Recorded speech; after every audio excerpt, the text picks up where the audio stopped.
Greetings everyone, I'm Mar. Once again, this is my opinion, as you can tell from the title up there. I'm continuing my trek through the episodes of Everybody Loves Raymond, one episode at a time. Now we are on episode 4 of season 8. This is another episode written by Aaron Shuri, and this is Misery Loves Company.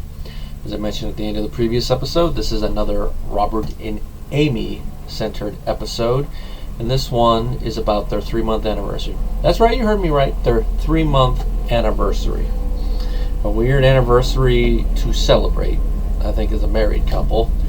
But considering how much crap these two have been through to finally get to this point in their relationship, you can kind of give them a little bit of slack. But with how they are presented in the episode, it's one of those ones that's like, huh?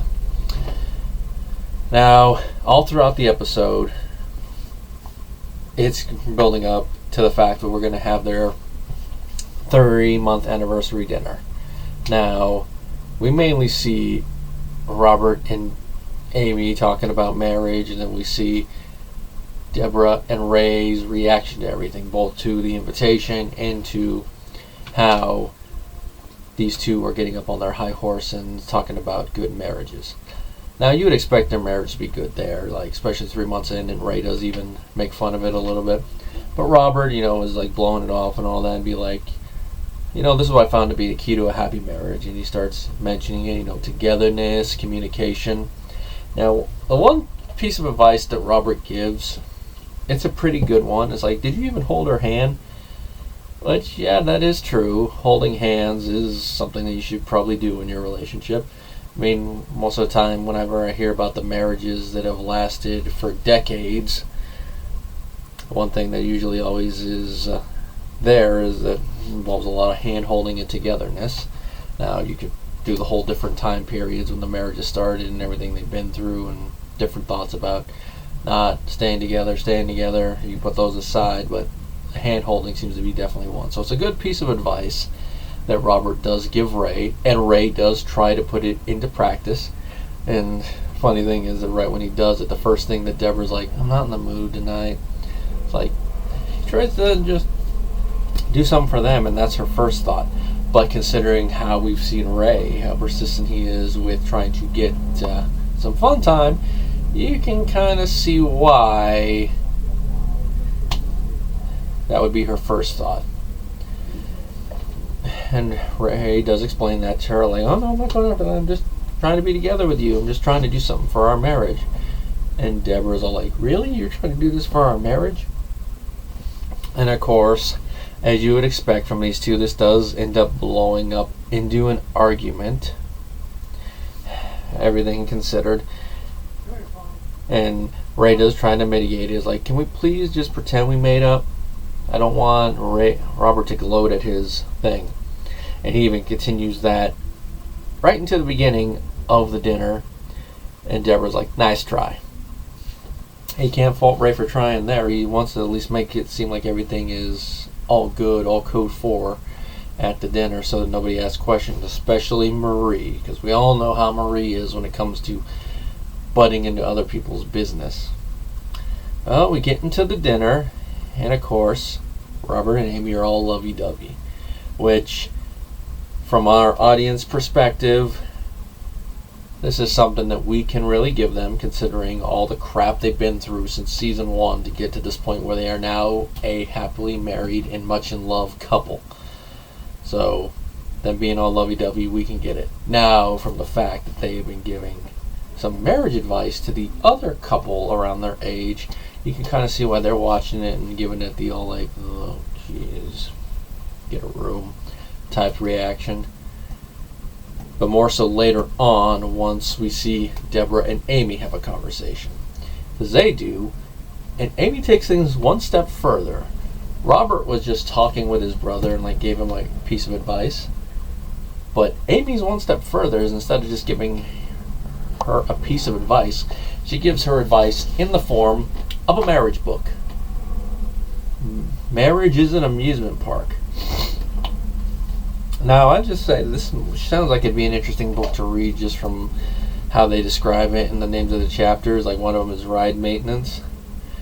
And the analogy that Amy uses to describe marriage definitely by comparing it to an amusement park, definitely fits the institution. And that is, you don't have to like every ride, but you have to appreciate the whole park.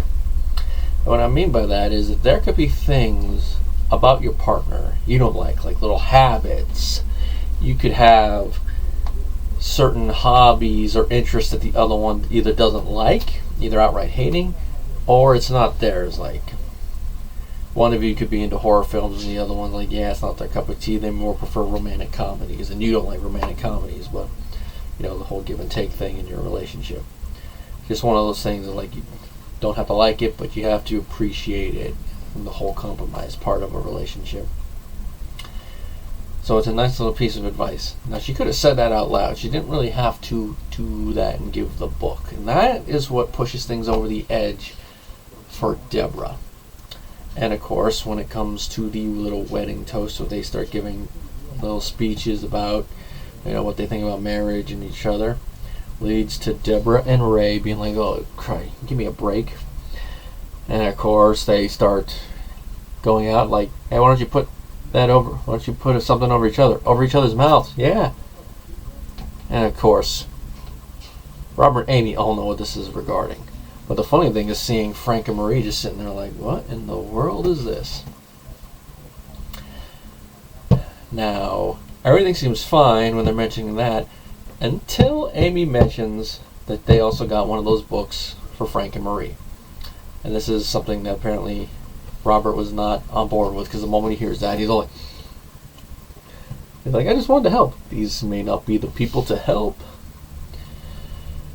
And this leads to probably one of the best moments in the whole episode. I mean, it's been funny up until now, but this is the point where we get to see some great acting from Doris Roberts, and we get to see an older perspective on marriage. Because up until this point in this episode, with all the back and forth about perspectives of marriage and couples, it's been from two couples who are of approximate age.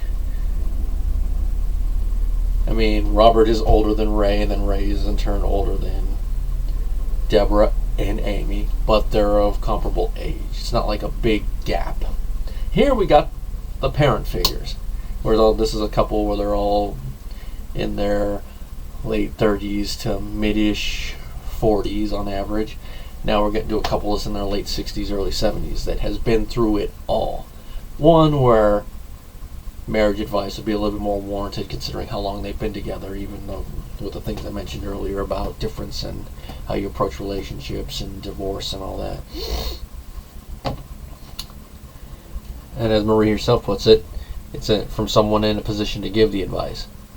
As she says, they've been through it all. They've seen the lows, they've seen the highs. And of course, from the stories we've heard in the previous 7 seasons involving these characters, we know what one of the lows was. Season 2, a certain little story there. Now, not everybody might like this little piece of advice that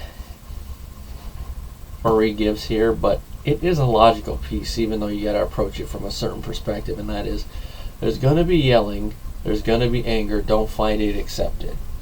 Now, I believe what she means is that in any relationship, not everything is going to be hunky-dory in all code 4. There are going to be fights from time to time. The bad thing would be to do is to try to fight the fact that there are going to be fights. Because if you do that, you could potentially make things worse. What you got to do is accept the fact that there will be fights, but try not to make them worse. And, try not to be pig-headed. I mean, she doesn't say that, but considering who she's married to, it's implied.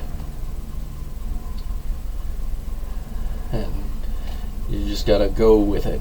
Roll with the punches, as it were. Not literal punches, metaphorical punches. I just want to make that clear there, considering where this advice in the show is coming from.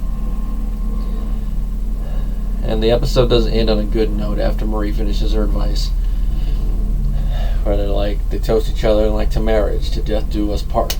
It's a nice little moment to end the episode on. And of course, the title's name is Misery Loves Company, which, considering subject matter and what it ends on, is the perfect title for this episode. Definitely one of this season. If you're going to show somebody any season 8 episode, like just a random one, this is definitely one. Because it's after Robert and Amy are back, but it does give an idea of what the dynamic in the family is now that we got another married couple going about. Now, Frank doesn't really have a whole lot of dialogue in this part of the episode. He does have a couple zingers in there. He's like interrupting Marie like he normally does.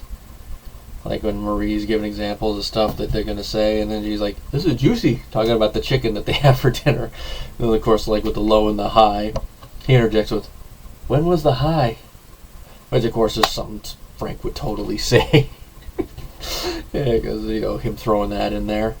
Just like in season 3, his whole, "I would like a moment for a rebuttal" type thing. Even if he does enjoy his marriage, even though he won't say that fully to people's faces, he's going to say something weird like that. And all in all, just another fun episode.